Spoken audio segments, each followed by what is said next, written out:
Iran প্রসঙ্গ। Hormuz প্রণালীতে নৌ mine স্থাপনের প্রস্তুতি নিয়েছে ইরান, এমনটি জানিয়েছে মার্কিন গোয়েন্দা সূত্র। এটি ইরানের একটি কৌশলগত পদক্ষেপ হতে পারে, যা পারস্য উপসাগরে মার্কিন যুদ্ধ জাহাজ চলাচল বন্ধ করার উদ্দেশ্যে নেওয়া হচ্ছে বলে এমনটি মনে করছেন বিশ্লেষকরা। এছাড়া হরমুজ প্রণালী বন্ধ হয়ে গেলে বিশ্বজুড়ে জ্বালানি সরবরাহ ব্যবস্থায় বড় ধরনের প্রভাব ফেলবে। বার্তা সংস্থা রয়টার্সের এক্সক্লুসিভ প্রতিবেদনে প্রকাশ করেছে, ইরান হরমুজ প্রণালীতে মাইন স্থাপন করলে এটি এই অঞ্চলে নিরাপত্তা পরিস্থিতি আরও জটিল করে তুলবে। আফসানা নীলার ডেস্ক রিপোর্ট। সিল্কোর সিল্ক অ্যান্ড শাইন, যাতে আছে আর্গান অয়েল ও ওট প্রোটিনের গুডনেস, যা আপনার চুলকে রাখে হেলদি অ্যান্ড শাইনিং।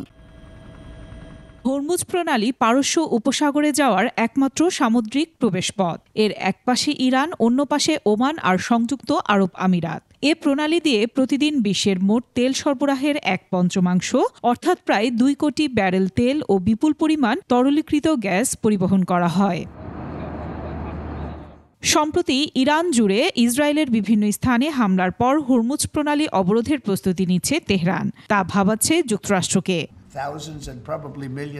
গত মাসে পারস্য উপসাগরে জাহাজে নৌ মাইন লোড করে ইরানি সেনাবাহিনী। এই পদক্ষেপের ফলে ওয়াশিংটনের উদ্বেগ বেড়ে যায়। ইরানের কাছে 2000 থেকে 3000 নৌ মাইন রয়েছে বলে জানা গেছে। 2 মার্কিন কর্মকর্তার মতে, ইরানের হরমুজ নিয়ে প্রস্তুতি সম্পর্কে মার্কিন গোয়েন্দারা আগেই টের পান। 13 জুন ইরানের বিরুদ্ধে ইসরায়েলের প্রাথমিক ক্ষেপণাস্ত্র হামলা শুরুর পর বিষয়টি পরিষ্কার হয়। এদিকে তেহরান বিশ্বের ব্যস্ততম জাহাজ চলাচলের এই পথ বন্ধের হুমকি দেয় বিশ্বব্যাপী বাণিজ্য মারাত্মকভাবে হুমকির মুখে দাঁড়িয়েছে। নৌ মাইনের প্রস্তুতি নিয়ে এখনও কোনো মন্তব্য করেনি ইরান।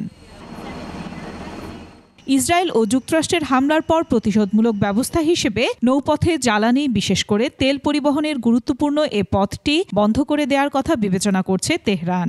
দেশটির পার্লামেন্টও এ ধরনের পদক্ষেপ সমর্থন দিয়েছে। হরমুজ প্রণালীতে মাইন স্থাপন একটি গুরুতর পদক্ষেপ, যা এ অঞ্চলের নিরাপত্তা ও অর্থনৈতিক স্থিতিশীলতার ওপর ব্যাপক প্রভাব ফেলতে পারে।